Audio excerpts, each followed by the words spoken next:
Being overweight or obese are both terms for having more body fat than what is considered healthy. To avoid these, people find ways to lose weight safely by eating a healthy, low-calorie diet and by exercising. However, in the following movie called Thinner, there is a man trying to lose weight in the exact opposite way.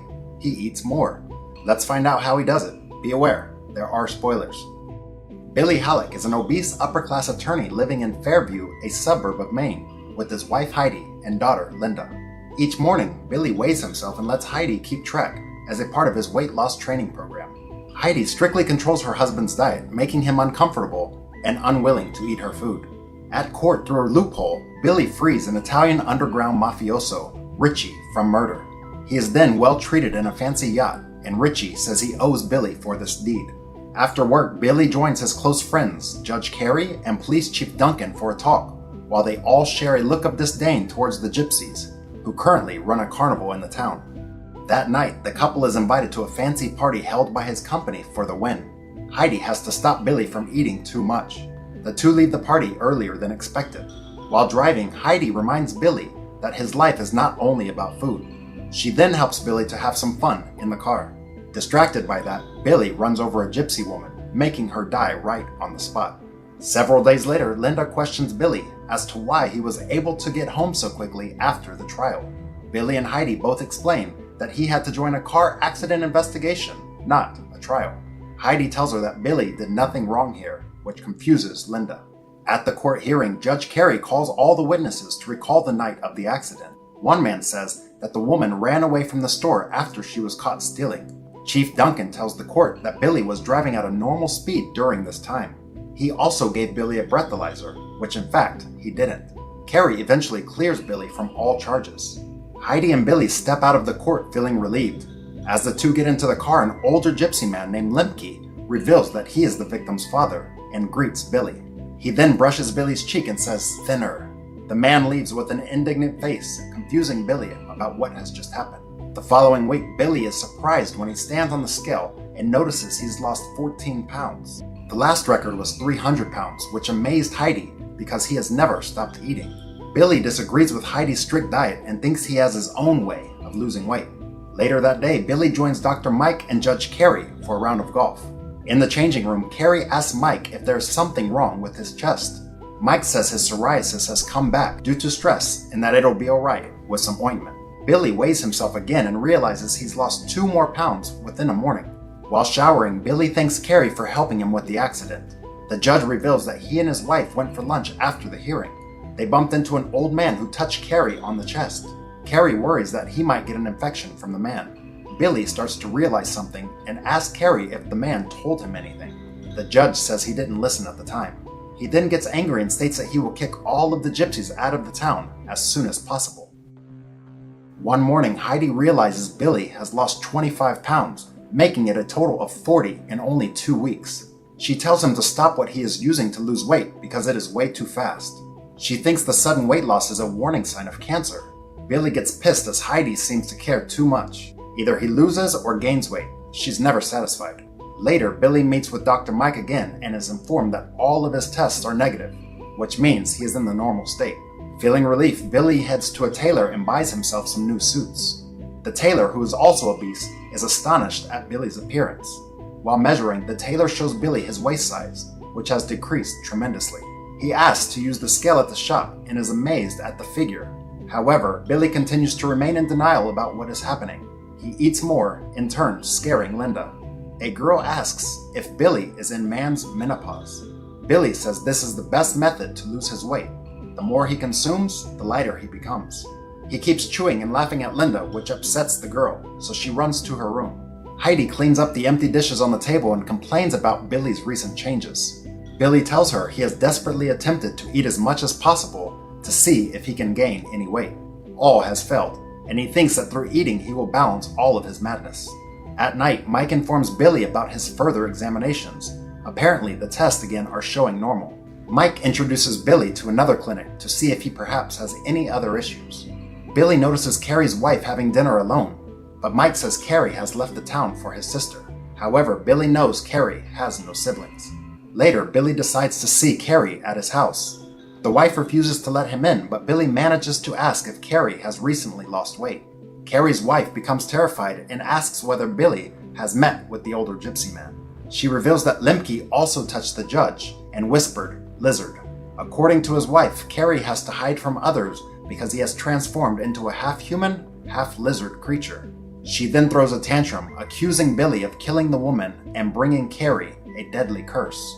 Billy doesn't believe in the gypsy curse and leaves, as the hysterical woman screams that this is all Billy's fault. After that, Billy calls Richie inquiring about the gypsy curse. Richie's mother claims that only the one who created the curse can remove it. While driving home, Heidi denies the notion of a curse and tells Billy that he should check into a clinic. Linda is confused about what is going on, and Billy leaves angrily to visit Chief Duncan. It is true that Duncan also experiences an extremely horrendous case of facial acne. He tells Billy to take one of his guns and kill Lemke because he believes that Lemke will never take the curse away. Billy refuses, and as he leaves, there is a gunshot. Hopley commits suicide with the weapon. When Billy returns home, he sees Mike leaving. Knowing it is very late, Billy begins to suspect that Heidi is having an affair. He talks about Duncan and the curses with Heidi, only to hear her denial yet again. This time, Billy throws his food away and gets angry with Heidi, saying he'll find Lemke and solve the curse by himself. Billy leaves town tracking down the gypsies, furiously demanding that Lemke take away the curse, but Lemke exclaims that he will die before he takes that curse away. Lemke's granddaughter Gina throws a puppet, which represents Billy, and scares him away with a slingshot. Billy quickly flees away in Carrie's car, who now mutates into a lizardized human. They then drive straight into a truck, which is seemingly driven by Lemke. The experience turns out to be a nightmare. He calls Carrie, hoping to recruit him on the way and finding the gypsies. Billy discovers that Judge Carrie has died in a car accident one day before. Finally, Billy reaches the camp where the gypsy base is located. He begs Lemke to help him, showing his skinny belly to the group. However, Gina shouts at him for killing her mother and injures his hand using a slingshot. Billy gets back to the hotel as his hand is badly bleeding. He contacts Richie for help, and a doctor is sent to take care of Billy. His hand has a clear hole in the middle due to a wound made by the slingshot. After that, Billy explains the curse and explains about his decaying body to Richie. The man reveals that both Heidi and Mike had submitted a request for Billy's deteriorating mental condition back home. Billy, who appears very sick up till now, becomes even more depressed. Richie decides to send a man spying on the gypsies the following day. However, Billy and Richie receive the man's corpse as an answer from the gypsy group. Now having had enough, Richie will destroy the group at all costs. He comes to the carnival and opens fire on the group, eventually killing one gypsy, Gina's husband. The following day, Richie is disguised as an FBI agent who lures Gina to follow him to an abandoned barn. Richie assaults Gina with a jar of acid and is about to shoot her when Billy arrives and tells Richie to stop. All that he wants now is to lift the curse, not to kill people. Richie agrees and tells her to tell Lemke to meet Billy at the nearby lighthouse. As appointed, Lemke meets with Billy, who is dying from weight loss. Lemke gives Billy a pie, then cuts his hand, dropping his own blood, which contains the curse, into the pie. Lemke tells him that the curse can only be removed by feeding some of the pie to an unsuspecting person. Before returning home with the cursed pie, Billy first calls Linda to send her away, telling her to stay at a relative's. He explains that he needs to speak with Heidi in private. That night, Billy goes home and feeds the pie to his wife, a punishment for her affair. The next morning, Billy wakes up and seems to have gained weight. He finds Heidi is already dead, with her body rotting. As he goes downstairs, he realizes Linda has returned home early and has had some of the pie. Billy is stricken with grief and begins to commit suicide using the pie, but suddenly hears the doorbell. Mike is at the front door. Billy invites him in for the pie, slowly closing the door behind him with a mysterious smile. Chris is exercising in front of a magnificent landscape of forest and snow. He takes a call from Jamie.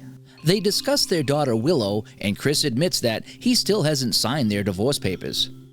He is concerned that it seems so final, and she confirms that it is. He chose to work on his company over working on his family. She tells him that she is moving on and he needs to do the same. He promises to sign the papers. Jamie goes to put her daughter to bed and tells her that she loves her. That evening, Chris is at the supermarket buying ice cream. A girl named Sky asks him for a recommendation for a bottle of wine. Outside, they meet again and he offers her a lift back to her motel. When they arrive, she says that she hoped her abusive roommate Lisa would be asleep by now. Chris offers for her to come back to his house until later, and she accepts the offer. They don't notice that a man named Ronald is watching from the window. Skye is impressed with his house and warms herself by the fire. Chris pours the wine and they begin to drink. He tells her that he is kind of retired since selling his home security system named Watchdog. They flirt a little and he takes her to his expensive wine cellar to select another bottle. By now, it is after 2 a.m. and Skye thinks she should be getting back home. Chris offers for her to stay the night and they enjoy their night together. The following day, Skye returns to the motel. Ronald mocks her for taking the walk of shame before she is confronted by Lisa for not calling. Skye goes to her room as Lisa cries outside. Meanwhile, Chris is at home thinking about his daughter. That evening, he goes to the bar that Skye told him she worked at. He walks her home and she tells him that she has no family. She was in and out of foster homes her whole life. They get to his car where he finds someone trying to break in. When they confront him, the thief breaks Chris's leg with a crowbar. Sometime later, Skye wheels Chris into his house in a wheelchair. She offers to take care of him while he is incapacitated and he cancels the private nurse that has been arranged. She takes his Jeep to go collect her things and then he gives her the security codes for the house. Lisa is smoking at the motel and Ronald is looking out the window. He sits to talk with her and tells her that she was happier before Skye moved in. He says that he was her only real friend, but suddenly Skye appears and accuses him of being jealous. He reminds them that they are 2 weeks behind on their rent. Skye goes inside and packs as Lisa confronts her over her frequent disappearances. Skye flirts with her and Lisa tells her that if she leaves her, then she'll die. The two girls start to kiss. Later, Skye arrives and wakes Chris with a kiss. They start to enjoy their time together, but during their fun, Chris misses a call from Jamie. Skye helps Jamie get into bed and she gives him his tablets. They express their mutual love for one another. The next morning, Ronald hammers at Lisa's door demanding the rent. He lets himself in and calls out for her. Eventually, he finds her body in the bathtub. Later, Ronald is talking to Detective Lane about the death. The detective asks if he ever saw Skye's ID, as they can find no record of her anywhere. Jamie finally manages to contact Chris, who tells her about his accident. She offers to bring Willow to see him on Friday, and she can pick up the divorce papers at the same time. Afterwards, he goes looking for Skye, but she is in the shower. He takes a look in her purse and finds some pictures of her and Lisa together. He accidentally drops some things out of the bag and Skye catches him. She brushes this off, saying that she would do the same if she had a stranger in her house. Later, Skye is exploring the house and finds Willow's room, where she lays down and hugs a bear. Chris wakes but can't find his phone. He tries to find Skye, but instead sees a report on the TV concerning Lisa's death. Skye returns with some food, and he asks if she has seen his phone, but she says she will help him look for it after they eat. He tells her about Lisa, but Skye doesn't even react. He tells her that she should call the police, but she says that would be stupid as she killed her.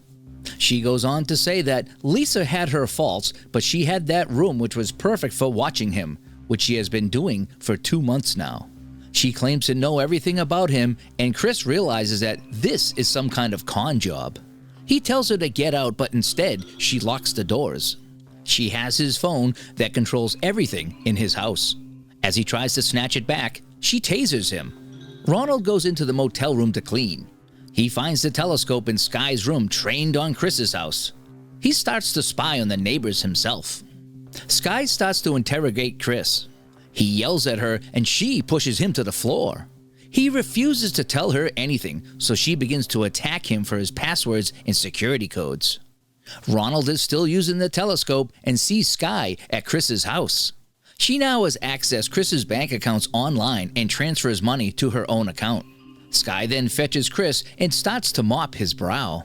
She apologizes for hurting him, but she needed him to know that she was serious. She picks up a pair of scissors and tells him that she is moving on to phase 2. She tells him that he needs to make some Zoom calls to his brokers. She releases his arms, but he immediately grabs her by the neck and tries to strangle her. She stabs him with the scissors to enable her escape. Sky then shows him a video of Jamie and Willow so that he understands what is at stake.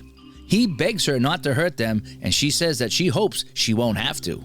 Sky then goes around his house and takes pictures of his paintings.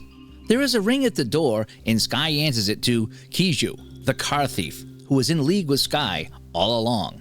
He assures her that he will pay top dollar for the works of art and the wine in Chris's cellar. Chris is left alone in the kitchen with his mouth taped up. He sees Ronald approaching the house, who breaks the window to get inside, but Sky sees an alert on the phone and turns the car around. Ronald walks around, talking to Chris. He has researched Chris and knows all about him and how rich he is. He untapes Chris's mouth, who begs him for help. Ronald wants money to help him, but Ronald is very blasé despite Chris's warnings that Sky may be on her way back. Chris bribes Ronald with a priceless Picasso painting, and so he begins to untie him. Suddenly, Sky returns and Ronald starts to panic. Sky locks the door, trapping Ronald inside. He picks up a knife and threatens Sky that he will use it. Chris implores Ronald to kill her, but he just leaves with the painting to find another way out. Sky picks up a sword and follows Ronald, ultimately stabbing him and the Picasso painting. Meanwhile, Chris manages to get himself free from the wheelchair and hops outside to the car. The car is locked and the alarm goes off, so he hobbles to a jet ski to make his escape. However, the jet ski hits a rock and he falls off into the path of a moving car. The driver, named Sebastian, stops just in time and helps Chris into the passenger seat, but unfortunately, Sebastian is in league with Sky and returns Chris to the house where she is waiting for them. Inside the house, Sebastian and Sky kiss, and while she goes to clean up, he speaks with Chris. He introduces himself as Sky's stepfather. He trained her in the art of identity theft. Sebastian is sickened by Chris's wealth and is disgusted that he does nothing with it. Later, when Sky talks with Chris, he tells her that he loved her and he would have given her everything. She didn't have to take it all. She says that is a nice dream, but he still has $14 million worth of bearer bonds in the bank that she wants. He realizes that she needs his thumbprint to access the safe in the bank. Sebastian comes in and gets the thumb ready. Outside, Jamie arrives with Willow. Willow runs to her room as Jamie notices that something is wrong. Sky finds Willow and brings her to Jamie. Jamie asks for Chris and Sky calls out his name. Instead, Sebastian approaches and Jamie demands to know where Chris is. Jamie and Willow are then locked in a closet with him. Sebastian and Sky then head off for the bank. Inside the closet, Chris notices the air vents and suggests that Willow could escape through them and unlock the doors. Willow crawls through the vents and Chris tells Jamie that the criminals are after the bearer bonds at the bank. Jamie reveals that she had them removed on the advice from her lawyer to use as leverage should the divorce get messy. Sebastian and Sky have, by now, gained access to the safe and discovered this for themselves. While they are on their way back to the house, Sebastian and Sky notice that Willow is loose. They arrive back in the house and search for their prisoners. They have already escaped from the closet, but Chris is soon discovered. Sebastian demands that Sky kill him, but she hesitates, and when Sebastian yells at her, she shoots him instead. Chris gets to his feet and hits Sky with an axe before escaping with his phone. Sky follows his trail of blood, but he uses his phone to call the police and to cause distractions around the house. As Sky passes, he leaps out at her and they start to fight. Sky manages to overpower Chris, but Jamie comes to his aid. Sky manages to hit her in the leg with the axe, and as Chris and Jamie cower in front of Sky, suddenly she is shot in the back by Willow. With the sound of sirens in the background, Jamie runs to her daughter, and as Sky dies, she tells Chris that her real name is Margaret. Once again, crime doesn't pay. In a small plane with only 2 passengers, the pilot turns off the autopilot and gives the woman control of the yoke. Suddenly, he has a heart attack, and the woman becomes panicked as the plane is crashing. Personally, this is one of my biggest fears, having the pilot of a small plane have a heart attack. It's probably why I spent so many hours in Flight Simulator. What would she do to survive? Let's find out in the following story. The movie opens with Sarah and Jackson watching a video of the wonderful times they had together during Sarah's year-long vacation to Mauritius, where Jackson is a scuba instructor. He is trying to convince her to not return to London and stay with him. She says she must. She has a great corporate job and asks him to return with her. However, neither wants to give up the life that they have. Jackson goes to the bar to get beers, and while he is away, Sarah has left the table without a word. She hates goodbyes. Well, the good news for Jackson now is he has 2 beers all to himself. We flash forward to 1 year later, and Sarah has returned to the island for her friend Pascal's wedding. She stops by a distillery to pick up a case of rum for the wedding party, then goes to meet her friend at the bar. They share giggles and laughs when she sees Jackson returning from a dive trip at the dock. She tells Pascal that she did not expect to have to awkwardly deal with him before the wedding. At the beach, she sees Jackson sitting with a girl, but he ignores her. She finally gets up the nerve to say hello. You can see the tension between them, yet they still are attracted to each other. Jackson leaves abruptly and starts walking down the beach toward home. Sarah follows and tries to make amends, apologizing for leaving without even a goodbye. At first he is aloof, but then he invites her to his dive shop for drinks. They joke for a bit, then his resentment returns and they squabble a bit. This ends in a passionate kiss, leading to a night of having fun together. In the morning, she leaves before he wakes and goes to get ready for the ferry to the wedding venue on the island of Rodriguez. Pascal calls saying the only boat to Rodriguez is leaving in 5 minutes. Sarah realizes she will miss it, but has a plan to visit her old friend, Freddie Wyman, who owns a plane. She meets him and they are happy to see each other. He says, sure, climb on board. Jackson appears as the other passenger on the flight, so now they must go together. It is a small plane with only 2 passengers. Freddie asks Sarah to join him up front in the co-pilot seat, as he had been giving her some lessons prior to her departure last year. Jackson has abandonment issues and is angry with Sarah because she snuck away again after their night of fun.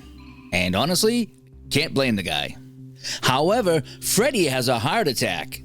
Sarah tries to help him, but he is out, pushing down on the yoke, forcing the plane into a nosedive. Tanks and equipment from the back fly forward and smash the controls, destroying the navigation and the autopilot. As Jackson is given Freddie CPR, Sarah tries to pull up and level the plane. Just before they crash into the water, she succeeds in returning them to a higher altitude. Meanwhile, Jackson was unable to revive Freddie. He is dead. Now thinking this through, if it was indeed Freddy Krueger, he couldn't die, so he technically would still be flying the plane. But I digress. Back to the movie. They both realize that they must fly the plane now, but Sarah barely knows how. They hail on the radio, but no one responds. They state their pilot died and they don't know where they are and need help to land the plane. Jackson figures out that they must go back to where they were and then head west, but as they do, they encounter a giant storm. They are able to connect with Samuel, an air traffic controller on a nearby island, via shortwave radio to ask for help. Samuel asks how much fuel they have, and it shows 1/3 of a tank. He says they will not make it to Rodriguez and they must turn around. Landing on the water is not an option, for the plane will break up and sink. He tells them to go west and soon they will find land, but straight west is a bad thunderstorm. But isn't that what they always say? Go west, young man? They switch seats so Sarah can see the controls. Sarah must fly through the storm with Jackson to guide her. They put their trust in each other.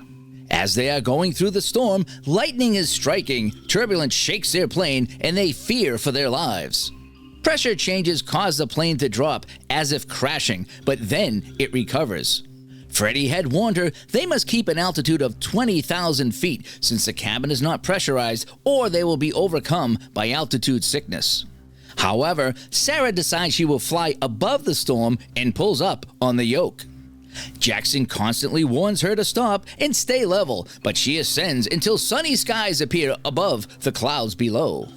Sarah begins to feel dizzy at this height, then passes out onto the yoke and they nosedive back into the storm. She awakens, the plane is turning and spinning, and Jackson says, "I told you so." Sarah is able to regain control and the plane recovers. Now, the plane has even more damage, but most importantly, their compass is broken, leaving them totally lost. Jackson uses a magnet and a needle to cleverly make a compass. He is able to tell where north and the other directions are. Sarah is impressed by what he remembers from elementary school science class. They make it through, and Jackson compliments her for getting them through the storm. Samuel doesn't reply, but they continue to tell them their location in case he can hear. They now have only 5% fuel remaining. Although they switch tanks, it keeps decreasing. They correctly guess that there is a leak in the fuel line, which is located outside on the wing. If they are to survive, they must attempt to fix it. Jackson volunteers to climb outside and bravely repair it with duct tape. It's obviously too dangerous. High winds, tilts of the plane, and structures snapping, but Jackson insists because only 5 minutes of fuel remains. Sarah, fearing for his life, tells him all the risks to be aware of. She doesn't want him to go, but they both know if he doesn't try, they are doomed. She slows down the plane, and he tethers himself with a rope and climbs out. Holding on tightly, he slips and tries to grab the flap. It flies off, and he sees the fuel squirting out. He unwraps the duct tape, tries, but it doesn't stick. Sarah is encouraging him. He tries again and is finally able to stop it. As he is getting onto the plane, it lists and he flies off, breaking his arm in the process, now hanging only by one grasp of the wing. He cannot reach the door because his leg is caught in the rope. Sarah steadies the plane, cuts the rope, and he trusts her to pull him in. They are so happy he made it, the two embrace, and we see the intense love they feel for each other is still there. Jackson is badly injured, with his arm broken in many places. Sarah nurses him and splints his arm, but he can no longer use it. With each challenge they encounter, their mutual admiration and respect increases. The plane still must find land, and only 5% fuel gives them only minutes. They decide to lighten the plane by throwing out all unnecessary weight. The stuff falls into the sea near a fisherman's boat who looks up and sees the plane. Everything is thrown off except the rum and Freddy's body. Even that would be a tough choice. But the tough choice is made as Jackson flies the plane. Sarah has to push the body out. She puts the picture of his wife in his pocket and says goodbye. She is about to throw out the case of rum when they realize it is dubbed rocket fuel and can buy them more time to fly. Since Jackson cannot use his arm, Sarah must climb out on the plane to pour the bottles into the fuel tank. Again, the headwinds and the speed make it nearly impossible, but she must do it if the two are to survive. Out on the wing, she pops the first bottle, but the wind takes it away. Jackson hands her another, and she is successful. The fuel gauge rises. As Sarah moves to climb inside, she slips and goes flying, just barely hanging on by one hand, but is able to swing herself back into the plane. Jackson tells her what she did was incredible and that she is amazing. He is her biggest fan. She was able to pour enough booze to give them an extra 20 minutes of time. So far, both of them have really impressed each other with their teamwork and bravery. While Sarah was busy plane wing surfing, Jackson saw a small island below. Knowing they only have minutes left before crashing, they turn back and try to find it. Suddenly, the fuel is all gone. With just minutes to live, Sarah apologizes for leaving, but Jackson says he always understood and he should have not been so selfish. Sarah says he makes her want to stay, and she was selfish too. They both regret not giving their relationship a better try. They see the island in the distance. They almost make it, but the plane crashes into the sea and flips over. It sinks into a reef just meters from land, but Jackson is unconscious as the water quickly floods in. Sarah tried to wake him, but she couldn't. When all the air pockets are gone, she manages to push out the window and escape. She makes it to the surface, but Jackson does not swim up, so she takes a quick breath and dives down to save him. He is now trapped between the wing and fuselage. She finds a life vest, puts it on him, and pops the power inflate cartridge, floating him to the surface. He is unresponsive as she swims him to the beach. Once there, she gives him mouth to mouth, and remarkably, he is revived. They are safe on a beautiful tropical island, but not for long because it is just a sandbar that will disappear in just hours. You don't have to go home, but you can't stay here. As the water is getting deeper and deeper, their island paradise gets submerged, and they must tread water as the sharks begin to arrive. I'm gonna be honest here, the shark thing really skeeves me out. So many hopes of surviving float away. After all the successes in flying the plane and getting to the island, they realize it was all for nothing and they soon will die. Jackson offers her his life vest. She refuses, stating, "We're a team. Whatever happens, I am with you." Jackson professes his love for her, and she says she loves him so much in return. They embrace with this unconditional, selfless love they found with each other for what they believe is their last moments on Earth. Then, miraculously, a fishing boat arrives, and Sarah swims with Jackson, and they both are pulled on board to safety. Finally, they are rescued. Will they now spend the rest of their lives together in romantic bliss?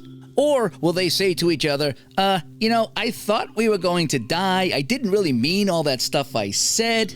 Or maybe the boat will spring a leak, allowing their adventure to continue. But honestly, after that crazy afternoon, I think that they were truly meant to be together.